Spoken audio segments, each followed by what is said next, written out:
Uma cantiga dorme em tudo que existe, nas coisas enlevadas por sonhos infindáveis, e o mundo principiará para sempre a cantar, logo que souberes a palavra mágica achar. Joseph von Eichendorff. Muito obrigada. Então, nesses 30 minutos, né, Dora, a gente precisaria ver quem vai no próximo encontro, né? Quem vai trazer o convidado é o grupo 2, dia 5/10. Como é que está a palestra? Tem alguém do grupo 2 aí?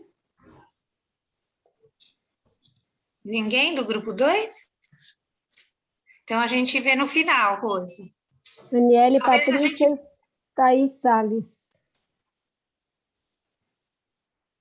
Até onde eu tenho. Oi.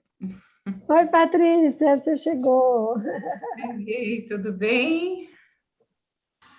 Tudo jóia. A gente estava exatamente perguntando se temos notícias do convidado do grupo 2. Ah, do grupo 2? Ah, não.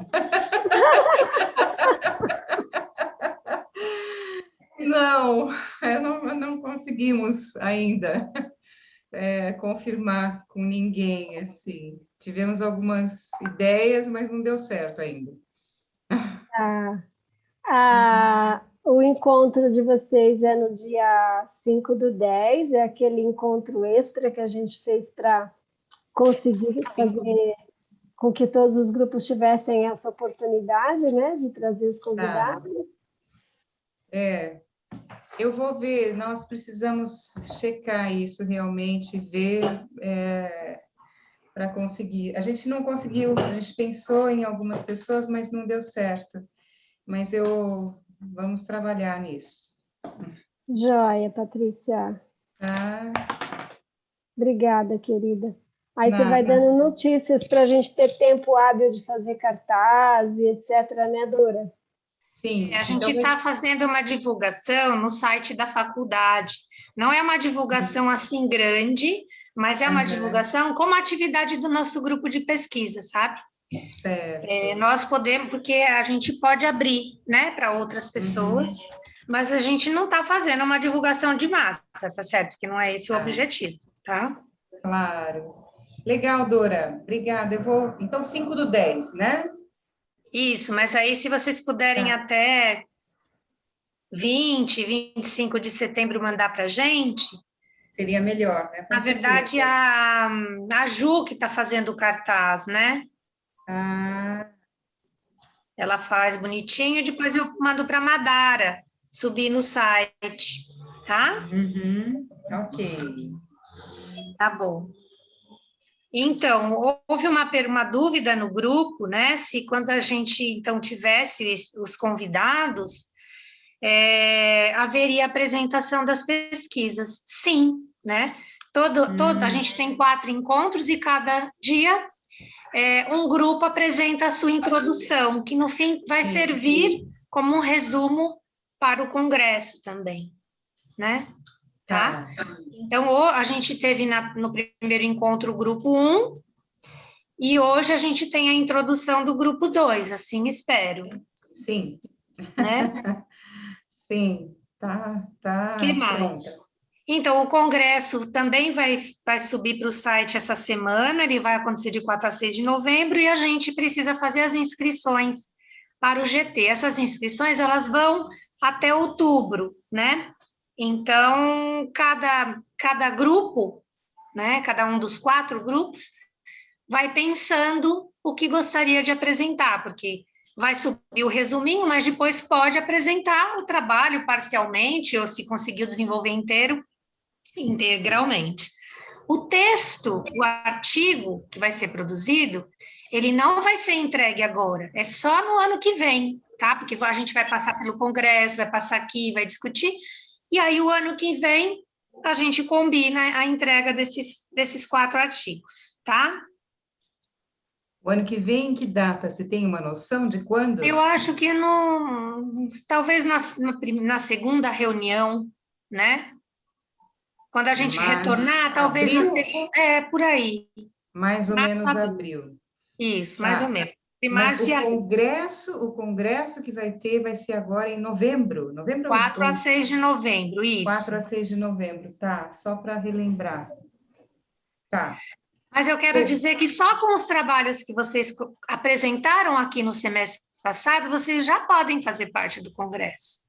Entende? Mesmo? É Não só uma precisa coisa ter o artigo preliminar? pronto, né? Ah, Você não precisa ter o artigo inteiro escrito. Inclusive, é bom que na discussão vocês também podem ir aprimorando aquilo que vocês pesquisaram tá para bom. escrever, né?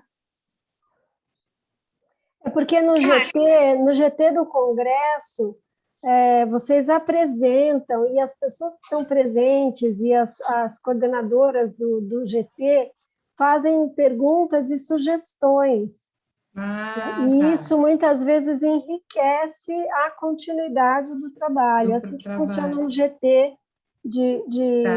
num congresso acadêmico, né, Dora? Ganhei essa experiência com a Dora. Obrigada, querida.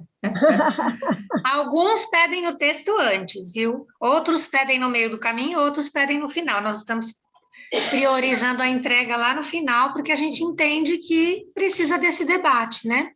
Tá, ok. Ainda mais com pesquisa iniciante. Isso, mas Dora, a minha pergunta é: se eu apresento numa direção, e aí, conforme for passando o tempo, porque a gente vai moldando, isso vai se modificando um pouco. E isso vai ter um problema se eu apresentei uma coisa e não? Tá. Não. Acho que as dúvidas estão esclarecidas, que estavam lá no WhatsApp? Sim? Tá bom. Eu não entendi. A gente vai fazer uma inscrição todos juntos ou os subgrupos se inscrevem? Cada subgrupo. Aliás, as pessoas de cada subgrupo que quiserem se inscrever. Ah, tá. Tá Nem bom? todos os membros do subgrupo precisam participar, então. Não, só quem desejar. Tá, apresentar, na verdade, né? Isso. Tá. Logo eu mando notícias do congresso, tá? Eu coloco no nosso WhatsApp. Obrigada. Obrigada, Dora. Não por isso. Então, agora temos 15 minutos para o estudo, Rose. Joia! Vamos lá, vamos aproveitar ao máximo esses 15 minutos. Nós fizemos a leitura dos parágrafos 12 e 13, não foi isso, gente? Que página que é? Eu estou com uma versão antiga, o meu é a página 40. Vocês se localizaram aí? O meu é 36. Então, seu material é mais novo, seu livro é mais novo, Dora. Eu estou com o veinho.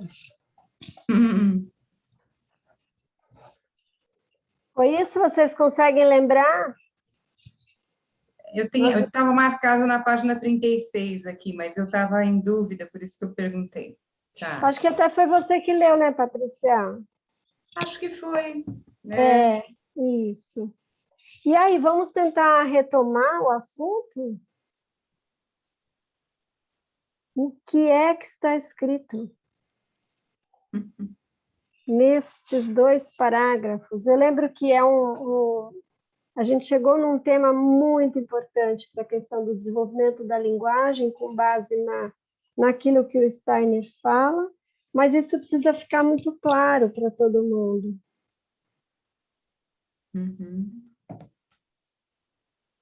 E aí a gente combinou de rever os 2 parágrafos.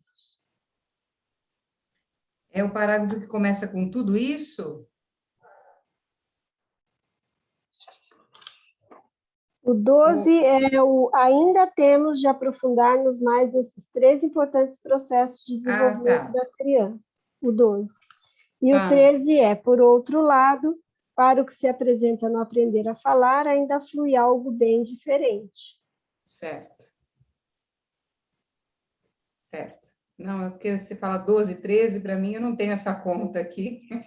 A gente vai anotando, né, os números dos parágrafos conforme vai lendo. Aham.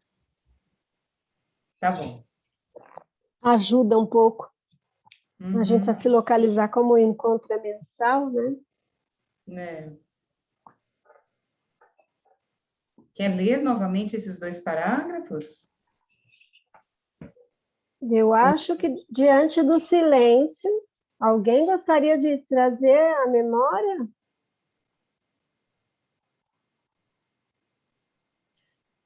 Olha, a memória é difícil, Rose, mas eu, passando o olho assim por cima, eu entendo que é essa relação da laringe, né, com a forma do animal e que no ser humano é diferente, né?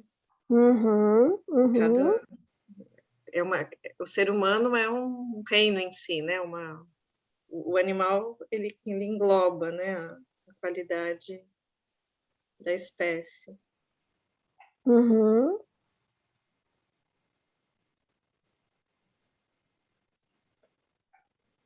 Deu para lembrar um pouquinho? Que animal é esse que ele menciona aí nesse parágrafo? Leão, né? Um leão, né? Uhum.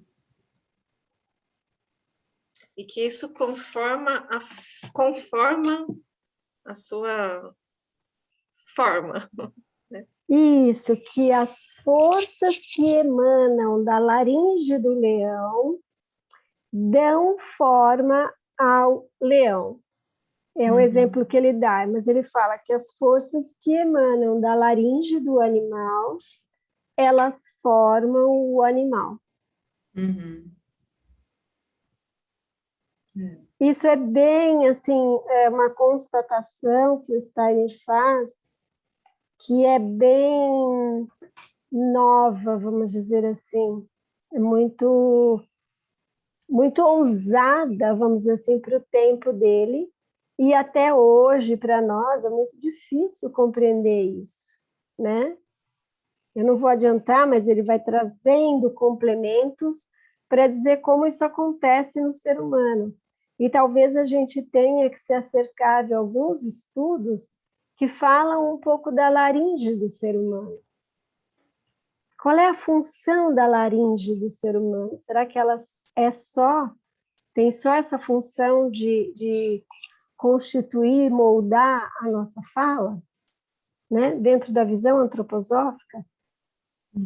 Então, isso o Steiner vai trazer daqui a pouco, mas para chegar no que ele está propondo, ele passou por esse processo. Então, vejam, é preciso, o Steiner, quando ele traz os conteúdos, ele traz de uma forma que nós precisamos formar uma imagem para compreender. Porque senão a nossa tendência é rebater algo que é tão diferente, ou não aceitar porque não está fundamentado cientificamente. Percebem?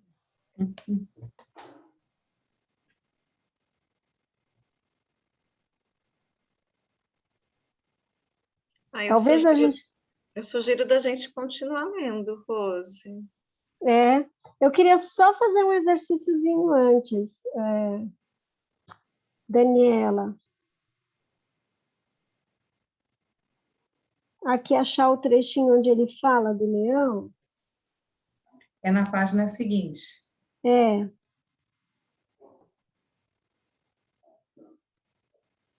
E aí eu queria propor, eu vou ler um trechinho. E eu queria propor a vocês que se desapegassem, então, do texto, das explicações, e que internamente vocês fizessem um esforço para formar a imagem que ele está aí trazendo. Pode ser? Para depois a gente seguir com a leitura?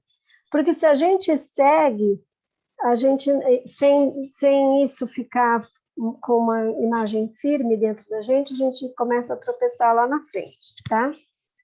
Então, eu vou ler esse trechinho, tá bom? Que significam no animal a laringe e os seus órgãos vizinhos? Uma fisiologia mais desenvolvida há de chegar à conclusão de que toda a forma do animal depende da formação da laringe e de seus órgãos vizinhos. Portanto, se um animal vem a ser um leão, a causa para isso tem de ser buscada em seus órgãos superiores torácicos. É deles que se irradiam as forças que o tornam um leão. Quando se trata de uma vaca, a causa para sua forma está contida justamente naquilo que no homem vem a ser o órgão da fala. É desses órgãos que se irradia a forma do animal. O que se forma de imagem para vocês? Vamos olhar para essa imagem que se forma.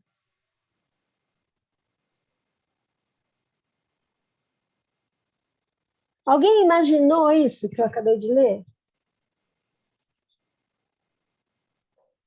Sueli, você tentou falar? Tá fechado o seu microfone, querida.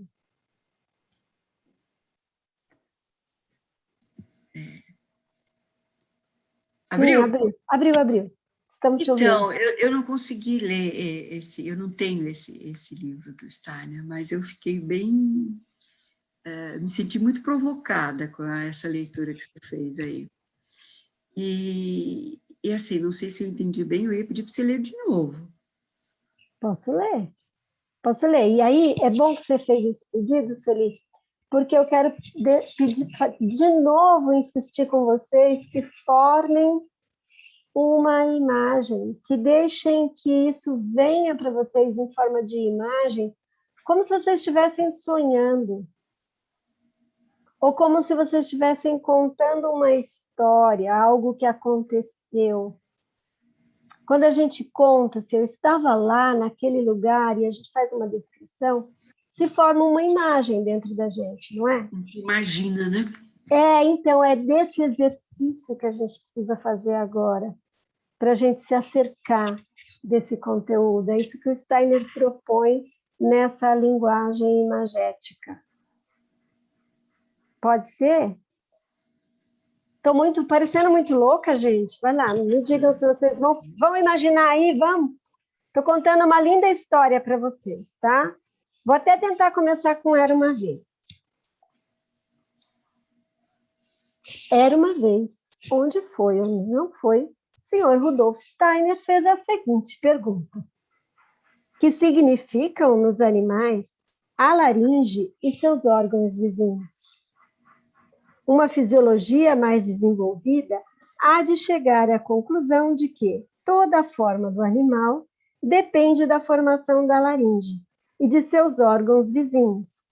Portanto, se um animal vem a ser um leão, a causa para isso tem de ser buscada em seus órgãos superiores torácicos. É deles que se irradiam as forças que o tornam um leão. Quanto se trata de uma vaca, a causa para sua forma está contida justamente naquilo que, no homem, vem a ser o órgão da fala. É desses órgãos que se irradia a forma do animal. E essa história tem que continuar. Uau! Uau! O que vocês imaginaram?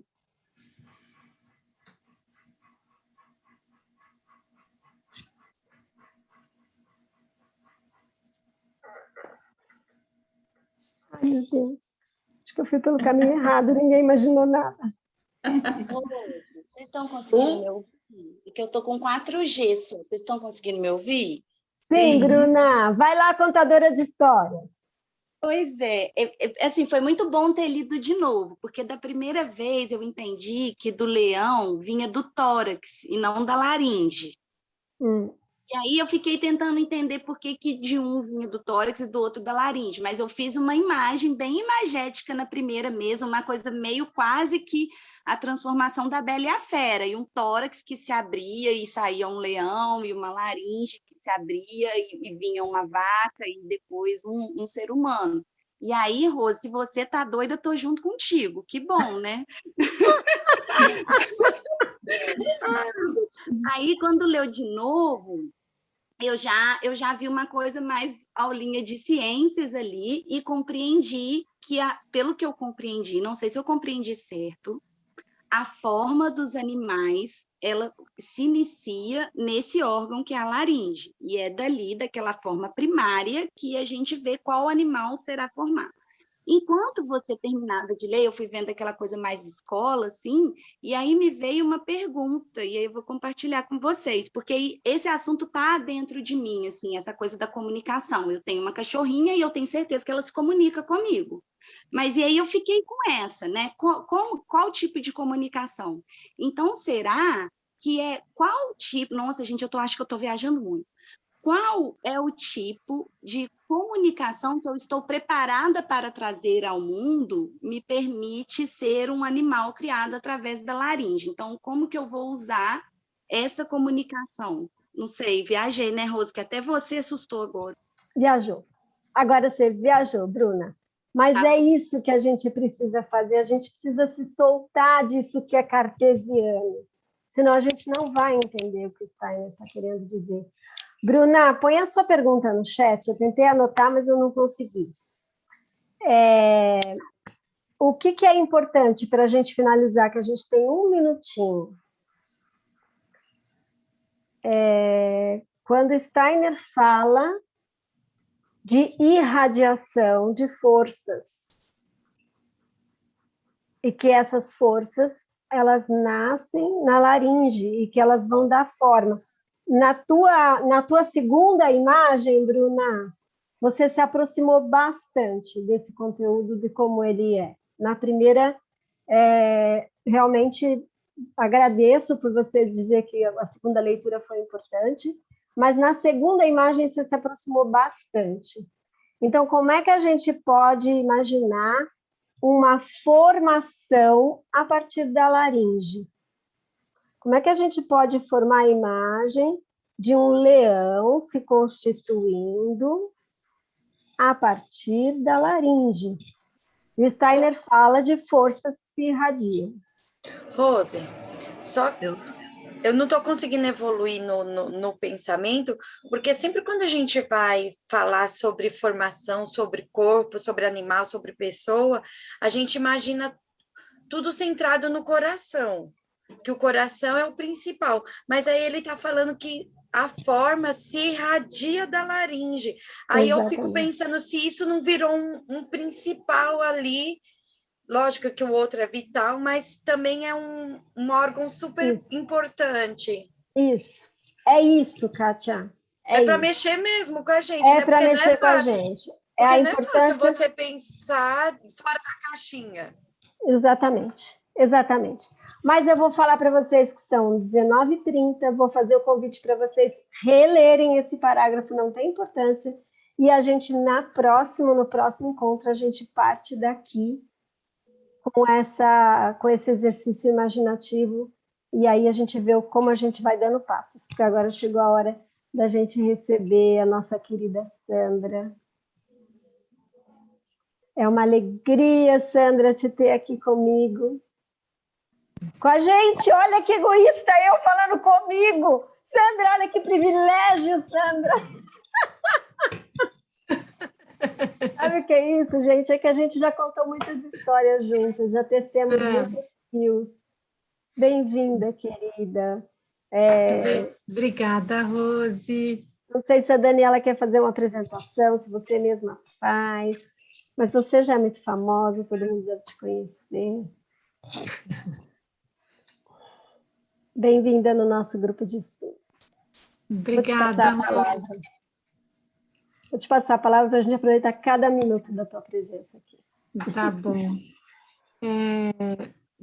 Eu fico bem feliz com o convite. A Rose bem sabe que na verdade, eu estou fazendo eu estou me disponibilizando para poucas conversas mesmo, porque estou precisando me voltar aqui para dentro do jardim de infância, da Casa Amarela, da minha recuperação de um processo de doutorado, e Mas aí eu sempre fico bem atentada, né? Que nem eu escutei agora um pouquinho do exercício que vocês estão fazendo. É muito difícil fazer isso que vocês estão fazendo, ainda mais online. Mas é muito especial como a Bruna, né? Não conheço, mas a Bruna teve coragem de falar assim, ó, tô pensando isso, é só assim que a gente vai se movimentar mesmo. E aí eu fico atentada de estar junto de vocês e pelo convite da Rose e da Dani, né? Duas pessoas que eu gosto muito. Então, a ideia é fazer uma conversa, tá bom? Eu pensei de falar um pouquinho, mas quanto tempo é mesmo, Dani?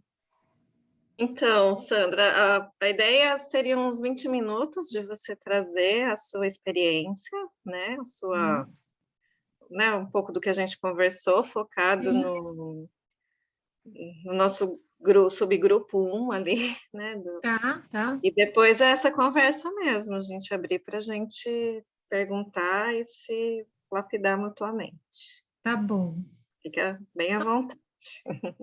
Obrigada, Dan. Então, assim,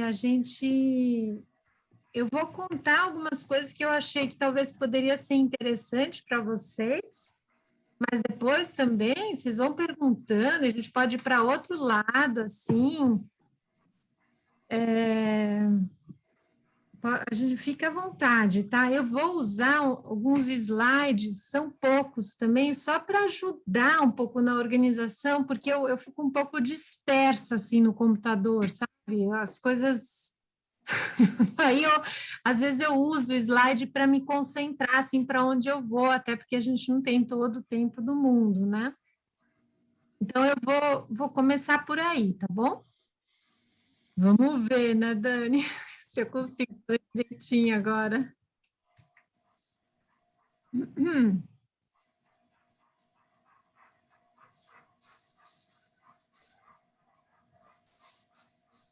Deu? Deu. Ufa.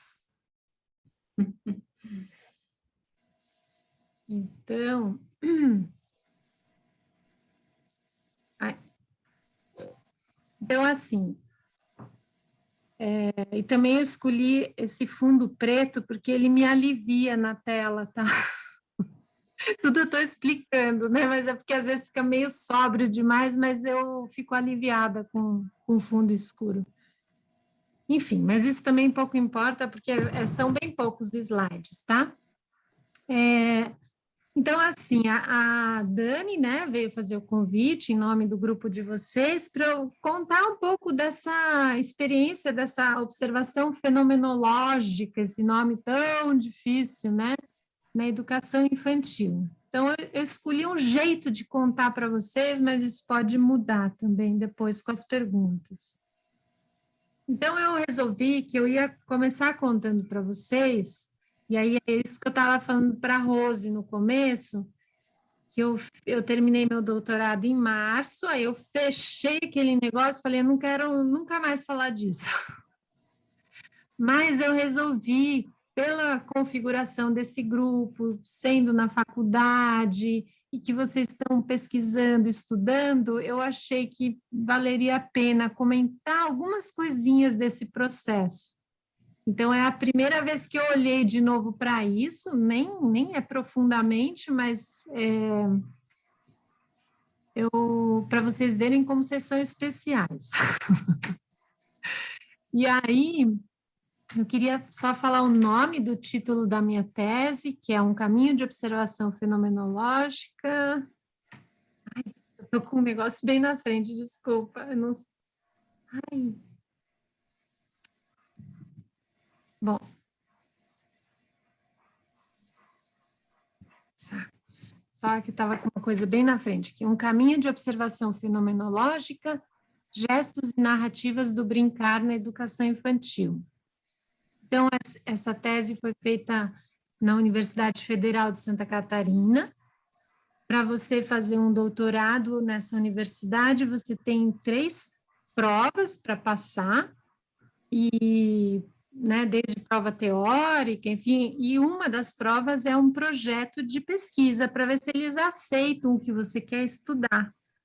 E o que eu queria estudar era os meus diários, né, de professora, de jardineira, de pedagogia Waldorf, e todas as brincadeiras que eu observei como professora, toda a minha vida, né, de professora, e também no período que eu trabalhei de tutora, que eu também anotei bastante coisas, e essa observação, ela era aquela observação goetheana que a gente aprende quando faz formação de pedagogia Waldorf, e que ela, hoje em dia, também é chamada de observação fenomenológica de Goethe, né? Também pode ser chamada assim. Então, com toda a cara e coragem, eu escrevi lá que eu queria estudar isso, né? E eles fizeram uma entrevista comigo e falaram, a gente nunca ouviu falar nisso, né?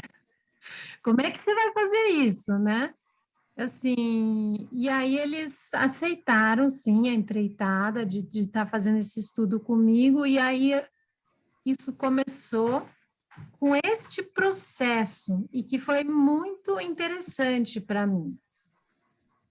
Então, eles falaram assim, Sandra, para você querer falar de Goethe na academia, você vai primeiro contar para a gente o que é fenomenologia. Quais são os autores que trabalham a fenomenologia e quais são as premissas da fenomenologia? E aí eu entrei num ambiente que eu desconhecia, eu preciso ser bem sincera. Eu não sabia que a fenomenologia tem um peso de densidade, profundidade filosófica na academia gigante. Né? Então, são pessoas que estudam isso, sabe aqueles livros desse tamanho, que você lê e não entende nada? É tipo nessa escala, é só gente assim, filósofos que estudam isso. E eu toda assim, né, o meu exercício de jardineira, assim, cheguei, olhei para aquilo e fui me aprofundando naquilo, realmente foi um susto. Eu não sabia que esse exercício que eu estava fazendo lá na minha sala de jardim de infância tem um background, assim, tão gigante, sabe? Assim, tão profundo. E, ao mesmo tempo, eu fiquei assim, não vou dar conta, porque eu não tenho essa formação filosófica, né? Isso é muito, muito difícil, gente, assim, né? A linguagem, e percebi que isso não é um método, isso é uma revolução filosófica que aconteceu na ciência. Então, foi realmente algo muito assustador e que eu entrei para isso, mas de forma, assim, são migalhas, tá, gente? Comparado com a profundidade que cada autor desses né? E aí eu fiz o seguinte, eu estudei 3 autores da academia, que é o Russell, o Bachelard e o Merleau-Ponty. Esses são 3 grandes fenomenólogos, né?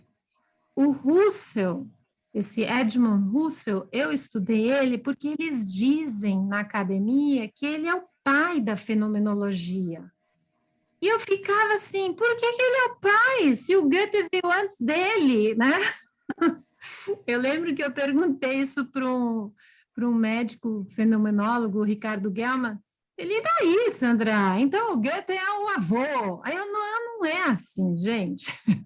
Porque não é desse jeito que a academia vai aceitar o que a gente tem para contar, né? De como a gente observa as crianças. E aí eu fui percebendo que, na verdade, essa vertente fenomenológica, que ela então tem toda uma questões históricas da ciência, E, ó, quem é muito bom nisso, que vocês já sabem, né? Inclusive esteve na minha banca, é o Jonas, né? Ele é outro nível, assim, né? Ele é nesse lugar que ele estuda mesmo, ele é muito profundo nisso. Então, o meu linguajar, gente, é muito simples, tá? Eu sou muito simples, eu tenho uma concretude nessa percepção de tudo isso. Então, por favor, levem em conta isso, né? Então, o Russell, ele começa, né, a questionar toda uma doutrina científica que existe, e ele inaugura essa palavra, fenomenologia. Então, eu escolhi ele por causa disso, porque eu falei, eu quero saber quem é esse, por que falam que ele que começou isso, se o Goethe, que a gente estuda tanto, vem antes e já estava fazendo isso. Depois, eu escolhi o Bachelard, esse provavelmente vocês já devem ter ouvido falar bastante, ele é usado por muitas pessoas, e ele tem aquele estudo dos 4 elementos, né, que são livros mesmo, não é só isso de livros que ele tem, mas esses me ajudam muito a compreender essa metodologia que a gente usa de passos, terra, água, ar e fogo, né? Então, ele traz uma outra linguagem, mas me ajuda a me comunicar com pessoas que não são da pedagogia Waldorf. E acabei gostando muito dele e me identificando bastante com ele. E o Merleau-Ponty, ele é um fenomenólogo que tem uma ênfase, né? Então, por exemplo, Bachelard, ele tem uma ênfase em imagens poéticas. Então, ele faz fenomenologia com imagens poéticas. O Merleau-Ponty, o foco dele é o corpo. E para estudar a criança pequena, né, observar o brincar da criança, eu precisava de alguém que prestasse muita atenção no corpo, porque tudo é gesto no brincar. Então, foi por isso que eu fiz essa escolha, tá? Eu podia ter feito inúmeras outras escolhas, porque tem muitos autores, mas eu escolhi esses por causa disso. E aí, na minha tese, tá falando de cada um deles, mas assim, é bem pouco, na verdade, pela quantidade de coisas que eu li. Então, normalmente é assim, vocês já devem ter sentido isso, às vezes a gente lê muitas coisas do Rudolf Steiner, né? Mas aí quando a gente vai falar dele, a gente fala uma coisa desse tamanhico, né? Porque a gente só vai falar de uma coisa que a gente se apropriou. Eu não posso ficar falando, pelo menos a gente, né? Acho que o nosso jeito de estudar, né? Eu não vou ficar falando então eu peguei coisas que eu realmente entendi daqueles autores. Então, para assim ficar assim mais simples assim, então muitos autores estudando fenomenologia, só que cada um tem um viés, uma observação do mundo, né? Assim, algo que uma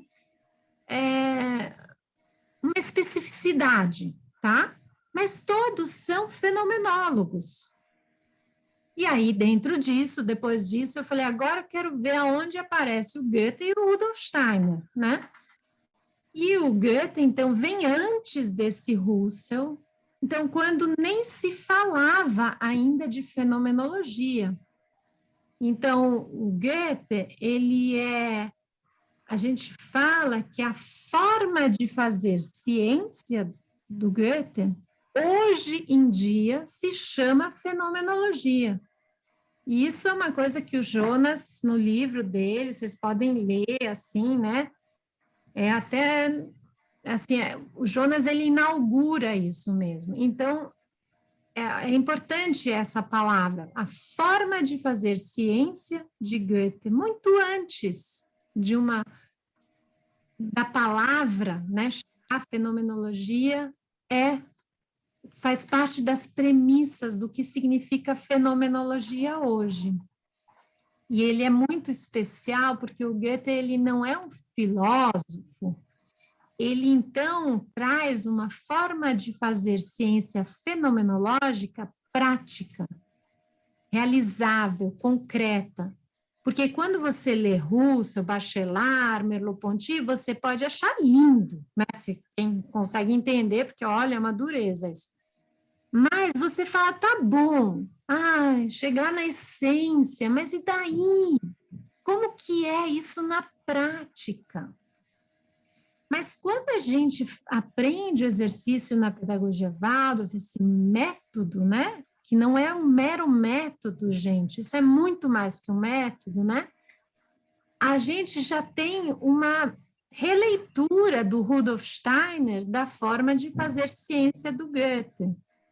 Então, a gente, né, assim, a gente é inspirado na forma de fazer ciência de Goethe, mas os 4 passos, por exemplo, não tem nada a ver com Goethe.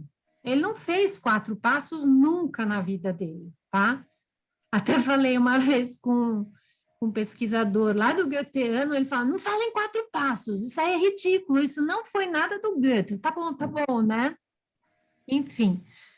Então, isso aqui é um pouco essa parte teórica que é por onde eu caminhei, mas cada um pode escolher os seus autores, o seu jeito, eu acho interessante para vocês, para a gente ter esse panorama de que, uau, né? Fenomenologia é algo realmente eu preciso me apropriar para estar falando sobre ela, né?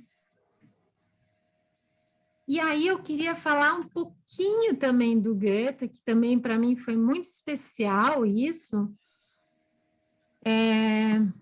de que então assim, a forma de fazer ciência de Goethe foi com ela que eu aprendi a dar passos mais seguros nos estudos que a fenomenologia chama de essência.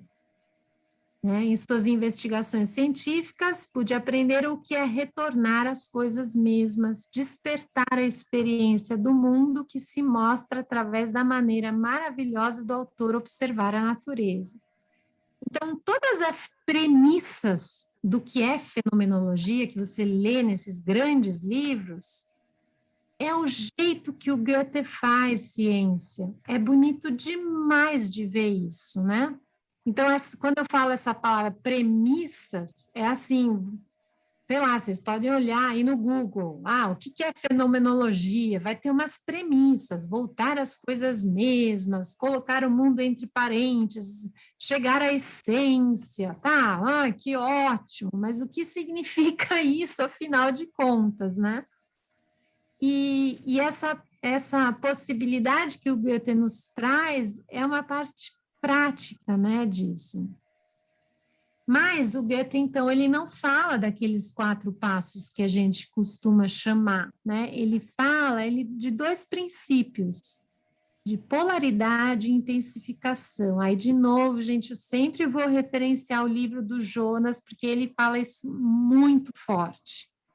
E aí foi muito interessante, né? Como o Jonas estava em todo o processo do meu trabalho, ele falava assim, Sandra, é super legal o que você quer fazer, mas assim, não tem nenhum trabalho feito assim, então eu não sei como é que você vai fazer. Porque o Goethe, ele observou natureza, né?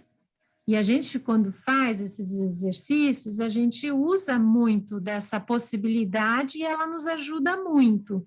Mas observar seres humanos, vixe, né? Ainda tem bastante caminho para a gente criar, né? E é bem isso, a gente vai criar possibilidades, que não é fácil. Por isso que a gente tem que entender a fenomenologia, porque não tem um caminho único e um jeito. Vocês estão estudando linguagem, como que é estudar isso fenomenologicamente? E acho que não tem a resposta, a gente vai ter que criar essa possibilidade, né? Mas aí eu vou contar para vocês um pouco, só assim, rapidinho também, essa questão da polaridade e intensificação, que é uma coisa que me chamou muita atenção, e aí eu fiquei assim, gente, como eu vou achar isso na brincadeira, né? E aí fiquei observando, separando, juntando, fazendo tudo, e aí eu comecei a trazer isso aqui. É uma coisa, gente, que o Jonas falava para mim assim, ó, você está falando isso, não foi dito, eu não posso citar alguém que falou isso, tá? Então, se vocês acharem uma bobagem, também fiquem à vontade, mas assim, polaridade é quando a gente tem, ele fala isso em relação ao mundo vegetal, né? Que é a questão do crescimento da planta, onde tem expansão e contração, expansão e contração.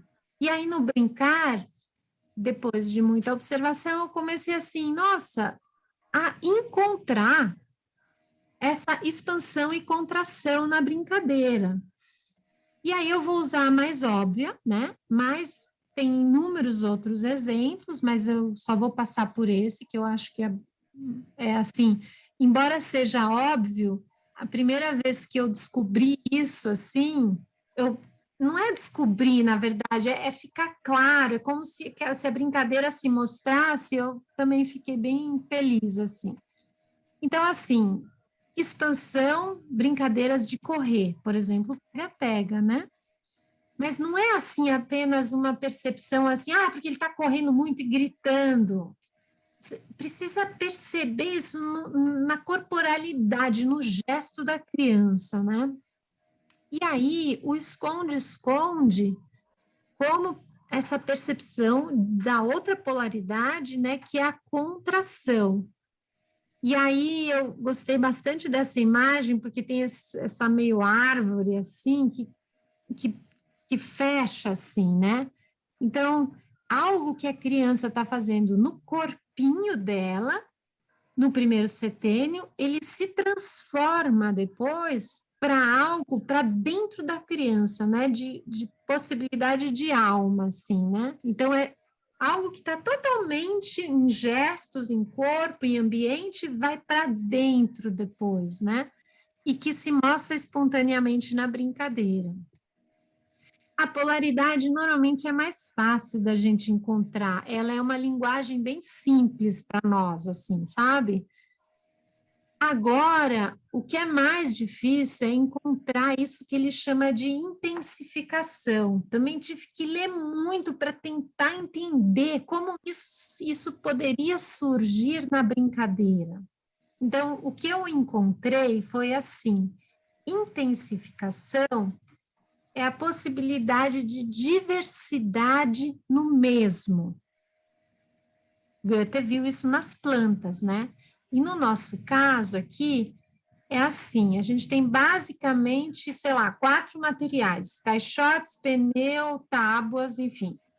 E a criança toda vez faz um novo rearranjo, um novo rearranjo, um novo rearranjo.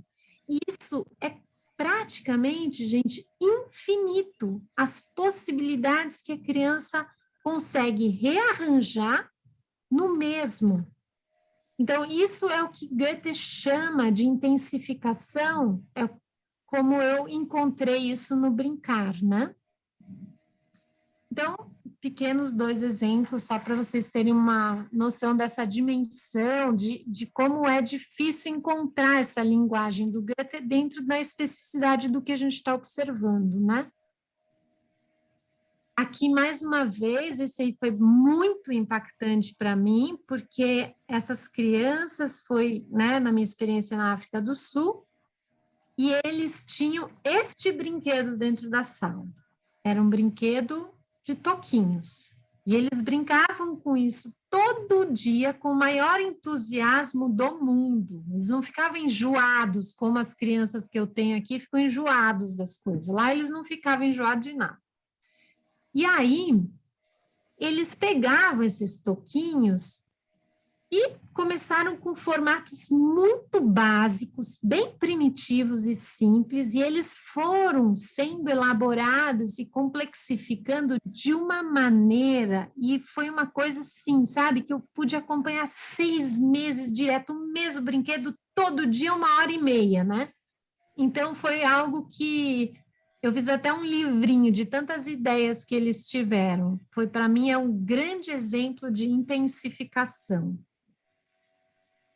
E aí, isso é a forma de fazer ciência de Goethe. Aí a antroposofia, Rudolf Steiner, né, ele começa, né, juntar tudo isso, e nem foi Rudolf Steiner, foi mais tarde, que vão surgir, então, para nós, como um caminho de observação fenomenológico, esses passos, que também tem número, tem outros nomes, mas são esses que eu uso, que eu gosto, e esses 4 passos, eles, embora, isso é uma discussão muito forte, né, com Jonas, né, que ele assim, mas não fala passos, fica muito rígido. Eu falei, eu sei, tem gente que usa esses passos como uma coisa muito fechadinha, mas para mim, como professora de jardim de infância,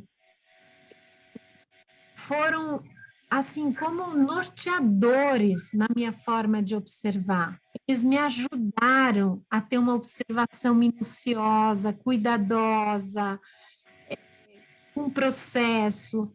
Eles nunca foram algo que me trouxeram rigidez. Então, eu acho que para professor que está atuando dentro de sala, eles são muito interessantes, assim, né?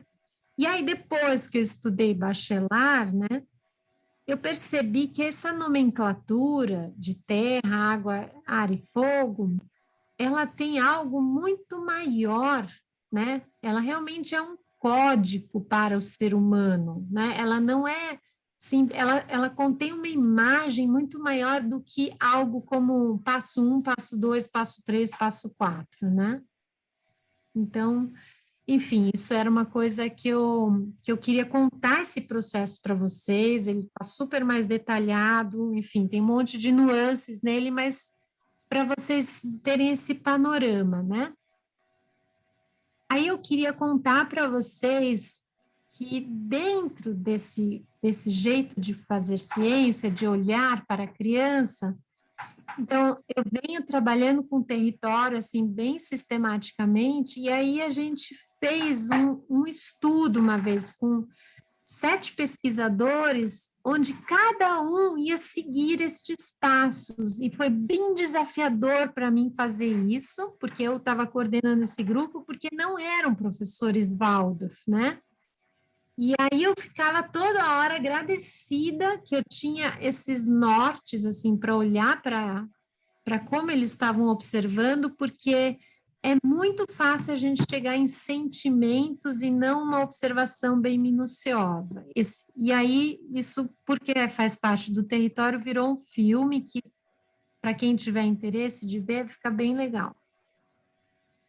Mas aí, agora, uma coisa que eu acho que tem a ver para vocês, né, de estar falando, é dessa pesquisa que a gente foi contratado pelo Instituto Alana, então, de fazer uma pesquisa da criança na cidade, em 2020. E aí, que aconteceu? Que as crianças, veio a pandemia e todo mundo estava dentro de casa. E aí, eu assim, nossa, se eu não conseguir ver a criança, eu não sei fazer pesquisa, sei lá, eu não sei fazer. E aí eu voltei para esse lugar tentando o que é mesmo fenomenologia, como é que eu posso, se eu consigo, eu só posso falar com as crianças, não, a gente resolveu falar só com as mães e pais, né? Os pais e as mães. E aí, eu tive que entrar num lugar de entender como que a fenomenologia podia acontecer conversando, através da fala, da escuta, da linguagem oral com essas famílias. Né? Entender quão importante era a forma de perguntar, o que perguntar, os verbos que eu precisava para que eles pudessem me contar como a criança estava brincando e não outras coisas, né?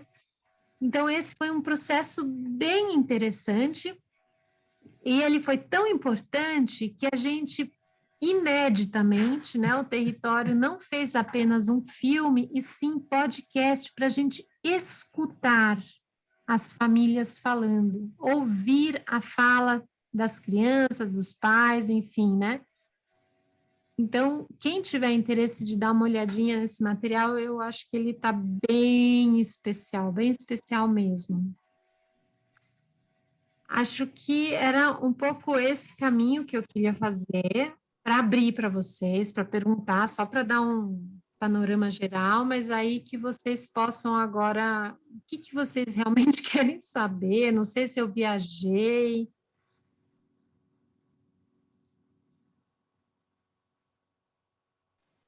A Patrícia tem aqui uma mensagem dela.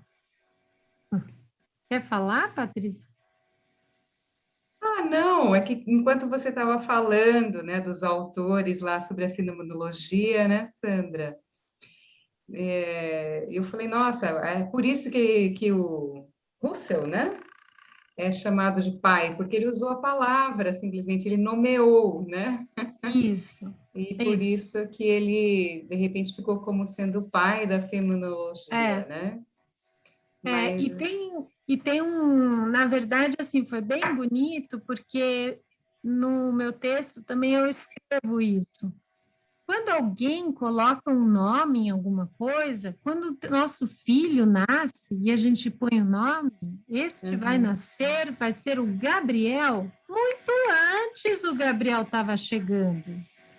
Então, o Gabriel não é só quando eu pus o nome dele.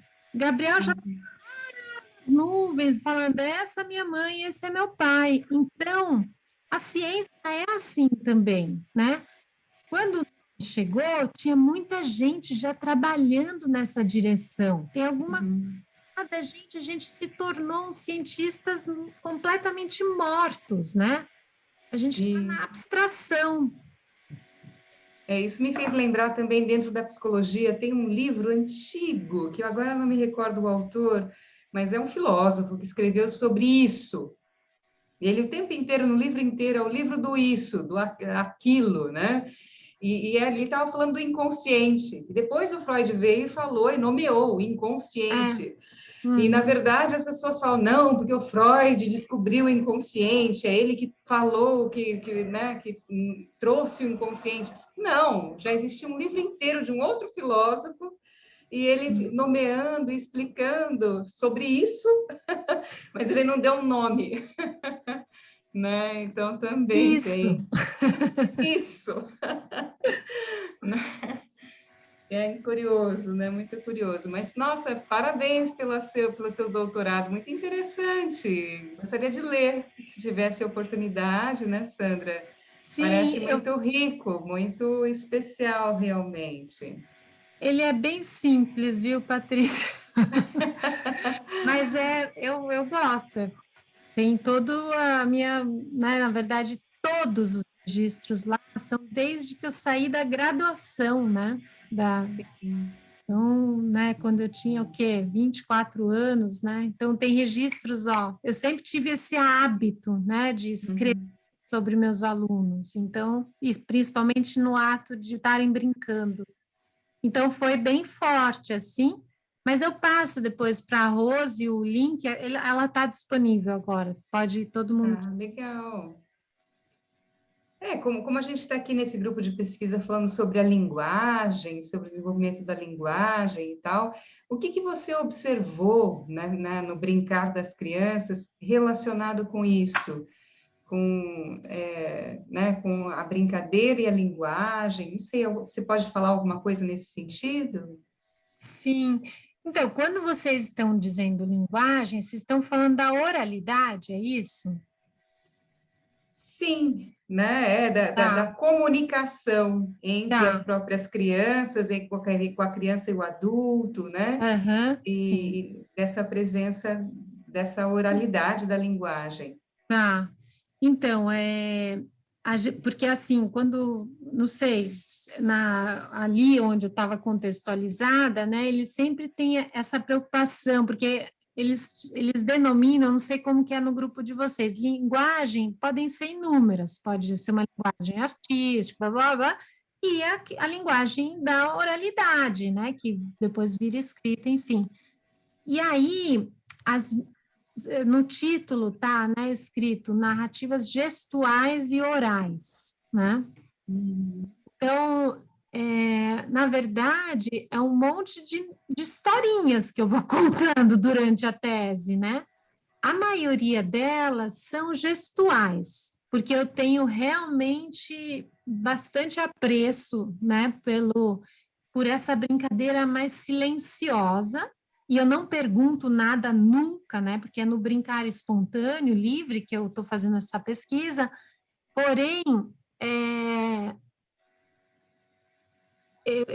eu percebo assim que na questão da oralidade da criança, existem também algumas delas descritas, né, desse jeito, e também, assim, né, são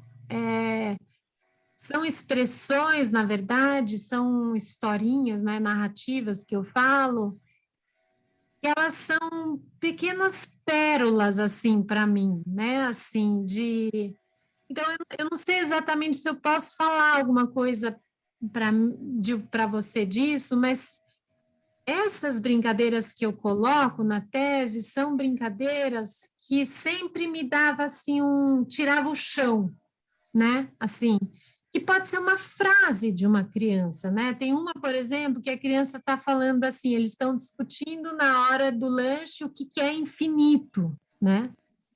E eles vão falando assim, infinito é isso, infinito é aquilo. E eu, assim, aquilo, gente, para o mundo para mim. Não aguento, porque eu acho aquilo de uma genialidade. E aí não tem mais... É como se eu estivesse na frente de uma potência humana que está naquele serzinho, né? Assim, o nosso lugar...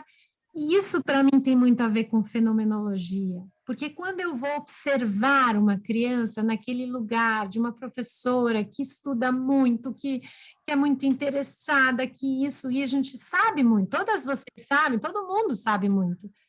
Mas quando a criança me tira o chão assim, eu estou só naquela abertura de admiração, aí eu recebo aquilo, e ele entra como, por isso que eu estou falando uma pérola, é meio quase que uma poesia para mim, porque me leva para lugares que o olhar pedagógico é pequeno, sabe? Assim, para a imensidão que aquela criança me leva.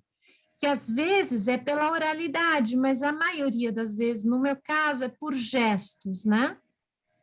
Então, não sei, Patrícia, se eu pude falar um pouquinho, mas...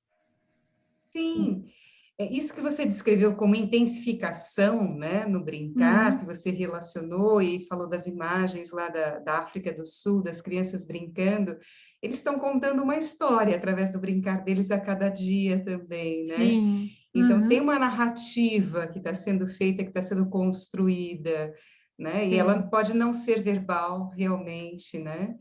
Mas, sim, eu entendo, né? É muito interessante. Nossa, realmente tem um né? O Jung, ele falava numen, ele usava essa palavra, que numen tem a ver com luz, né? Com alguma coisa assim, é um momento de descoberta, né, de aprofundamento, e isso vai acontecendo no brincar, isso que você falou, né, desse diálogo entre as crianças, ou às vezes sem o diálogo, né, mas é algo, são descobertas, né, que vão acontecendo, né.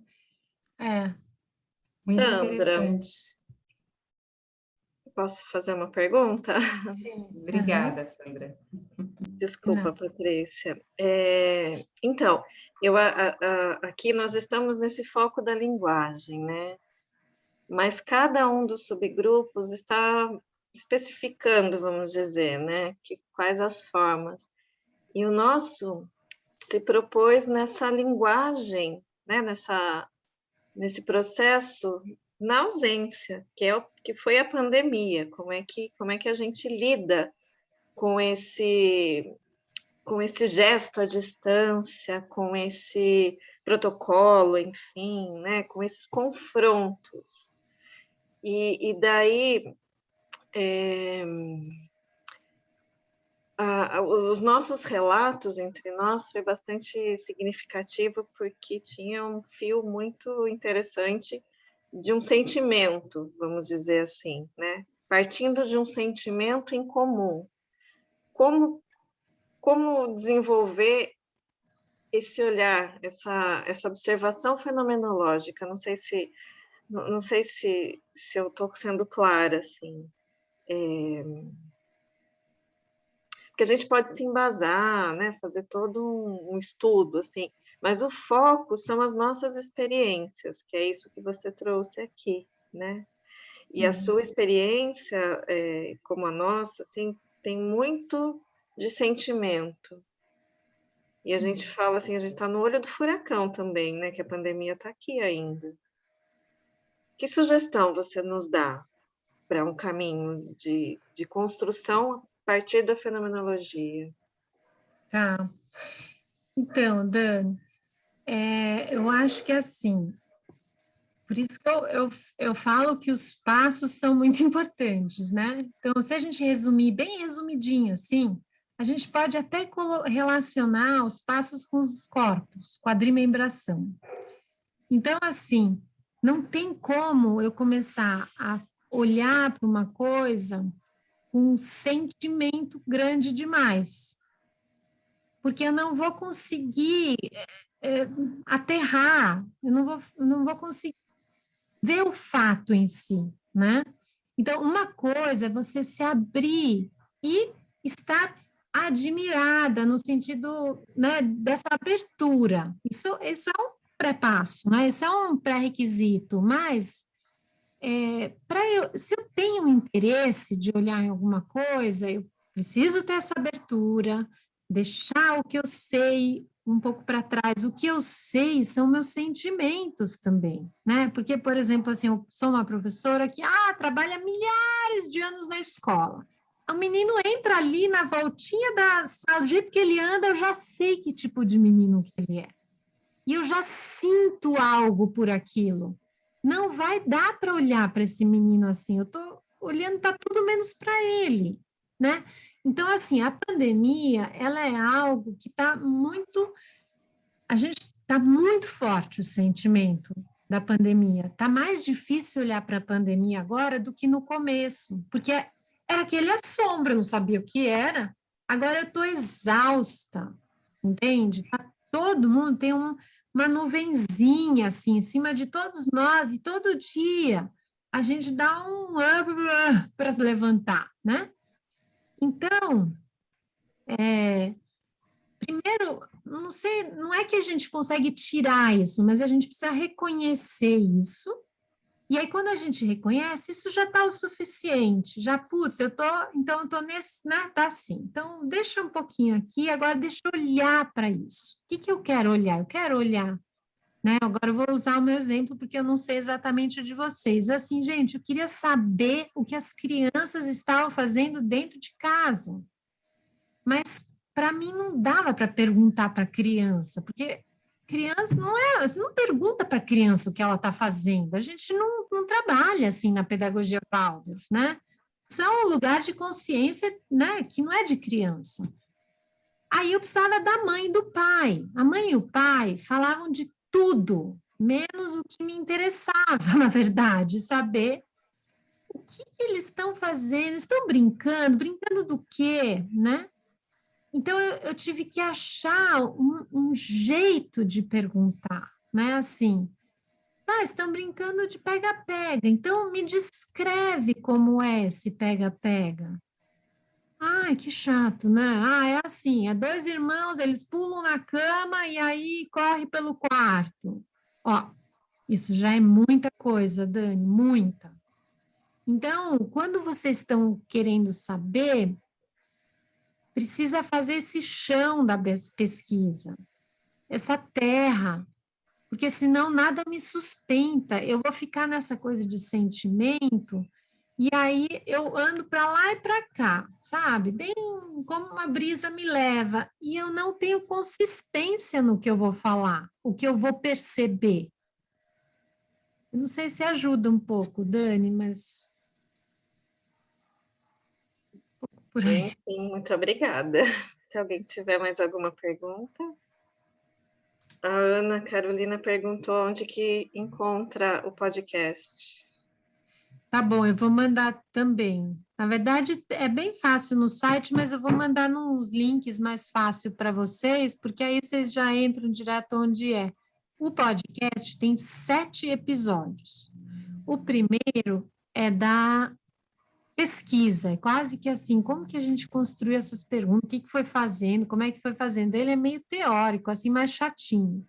Depois, a gente separou os podcasts assim, cozinha, sala, quarto. O que as crianças estavam fazendo dentro do quarto, dentro da cozinha, dentro, né, assim. E aí, não dá para ouvir tudo isso, que é muito longo, né? Mas se eu puder sugerir para vocês, eu acho que o podcast da pesquisa mais teórico pode ser interessante para vocês especificamente, mas aí para ouvir um bem gostoso, escuta o da cozinha, que eu adoro.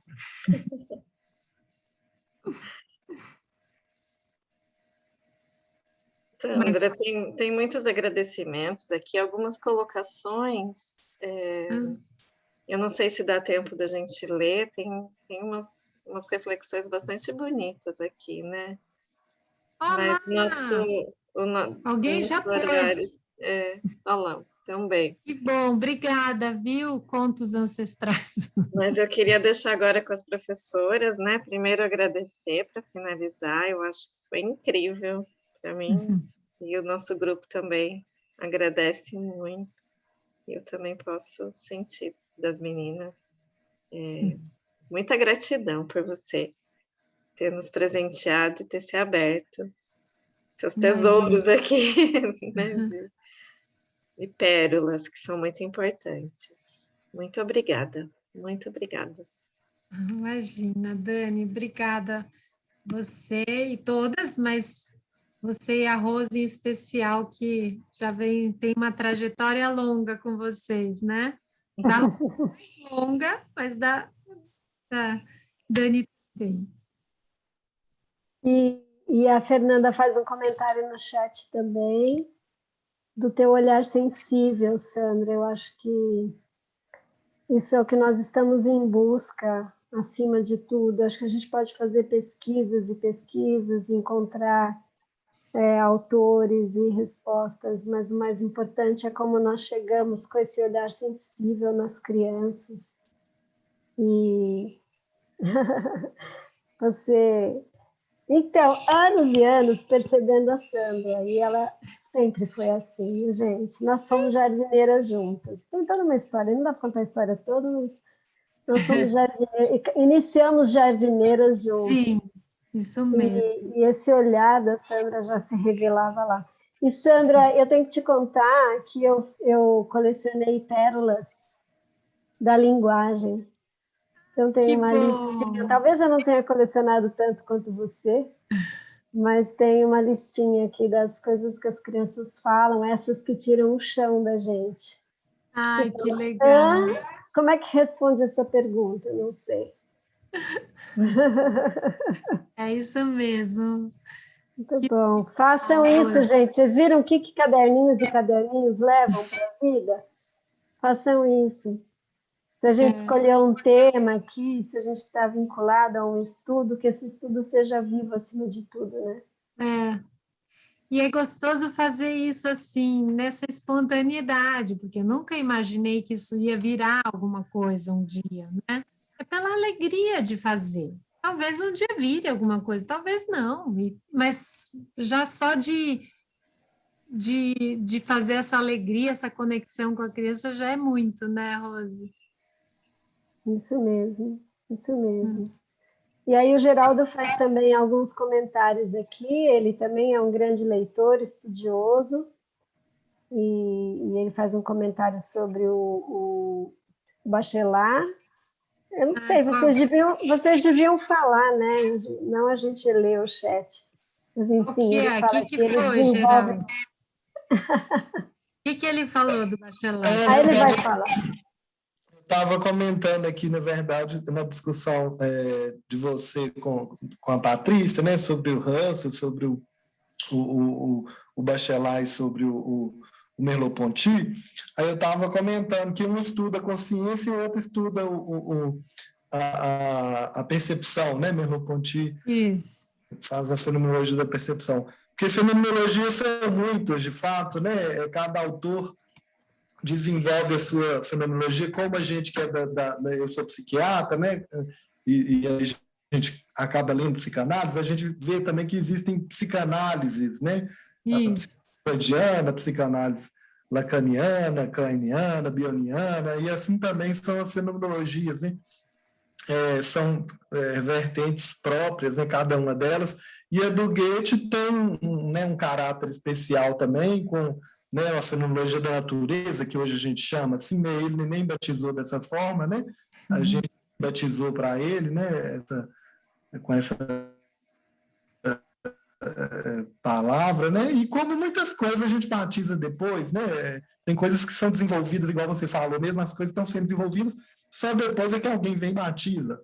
E eu achei bem interessante o percurso que você fez na sua, né, tese, né, juntando esses 3 autores e falando sobre a pedagogia, né, e sobre esse olhar sobre a criança.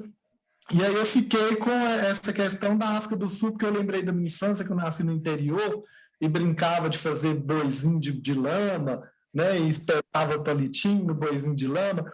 Então, assim, o quanto que as crianças, às vezes, com poucos recursos, têm uma intensificação, me parece, muito mais, né, apropriada da brincadeira do que crianças que estão com brinquedos prontos, né? Talvez a pedagogia Waldorf traga essa questão da intensificação, né, para as crianças, né, não dando essas coisas tão prontas. Então, eu fiquei pensando nesse lugar também, sabe? Bem legal, Geraldo. É bem isso, né? Acho que a gente tem esse privilégio na pedagogia Waldorf, né, de trazer essa possibilidade para as crianças e, na verdade, de forma fundamentada, boa, né? Assim, não é qualquer coisa, assim, né? Bem legal, Geraldo. Que bom. Que bom que para você ecoou desse jeito.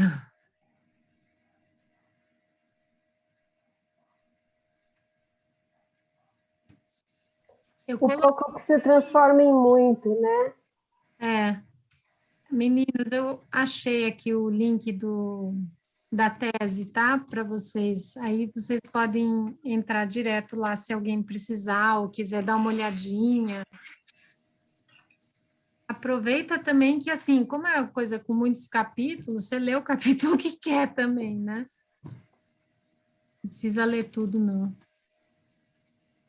Muito obrigada, Sandra. Imagina. Muito bom. Dora, que facciamo? Ô, Sandra, você conhecia a Dora aí? Já tinha visto a Dora no quadradinho? Essa professora Maria Auxiliadora Baseio, a grande impulsionadora das pesquisas da faculdade, que faz todas as pontes com Jonas Bach, e ela está aqui com a gente, está no Nós da Primeira Infância também, minha grande companheira de jornada. É uma pessoa muito especial, Sandra, que você também precisa conhecer. Passou por ela aquele artigo do ano passado, né, do ano retrasado. Foi por ela que passou ela que a gente fez aquelas conversas por e-mail. Então, agora você está vendo a fisionomia linda dessa mulher.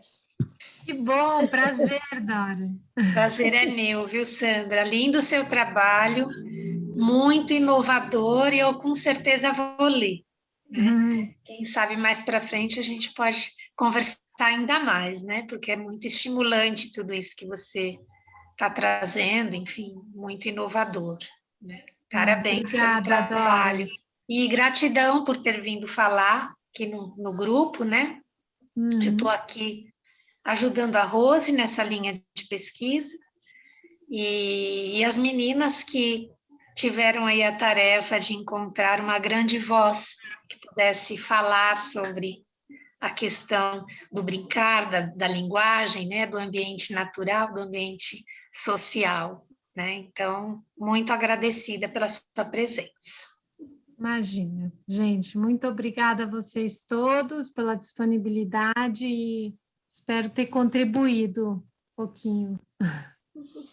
Sandra, Muito obrigada. Era para você vir para iluminar só uma pastinha, assim, só para falar alguma coisa. Mas aí você veio e falou das suas dificuldades, que eu achando que você, achando não, tendo certeza que você é estudiosa que manja muito, você falando que tem dificuldade, que escreve de uma maneira simples.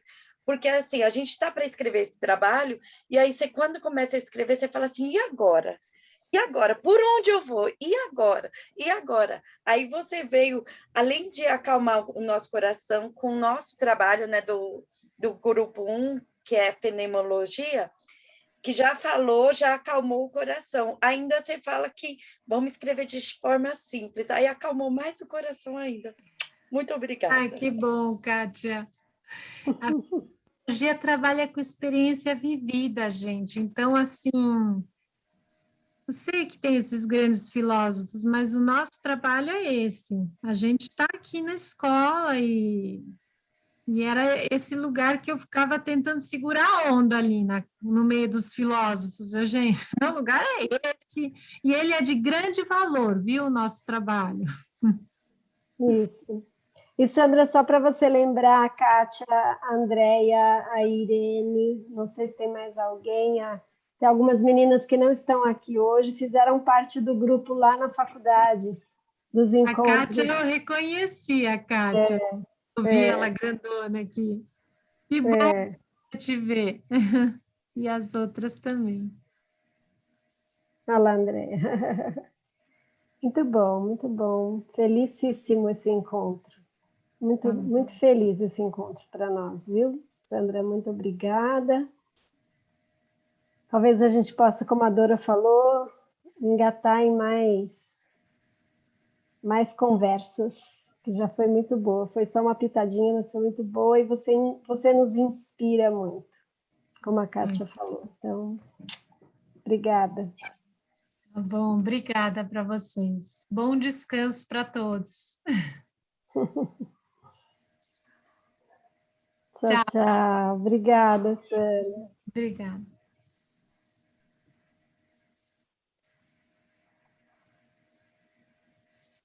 Dora? Rose, eu vou fechar a gravação. Tem 3 páginas. 3 páginas? 3. Acho que dá para a gente ler, né? Faltam 10 minutinhos, não? Não, na verdade a gente estourou o tempo, Dora. 8h30 agora. São 8h30, era 8h30. Então, só se a gente fizer o seguinte, vocês encaminham o texto para a gente? A gente dá uma devolutiva e aí a gente pode combinar ou pôr o texto no grupo para todo mundo ler, né? Tá. E aí, se ficar alguma questão, no próximo encontro a gente conversa. Tá Né? bom. Eu posso enviar, então, para vocês e aí a gente conversa a respeito. Ótima saída, Dora. Combinado. Tá ótimo. Então, foi uma noite muito boa, não? Foi sim. Muito bom. Muito obrigada pela presença de vocês. E até a próxima. Obrigado, tchau, tchau. Boa noite. Tchau, gente. Boa noite. 5, né? Obrigada. Até dia 5. Tchau, gente. Boa noite. Dia 5.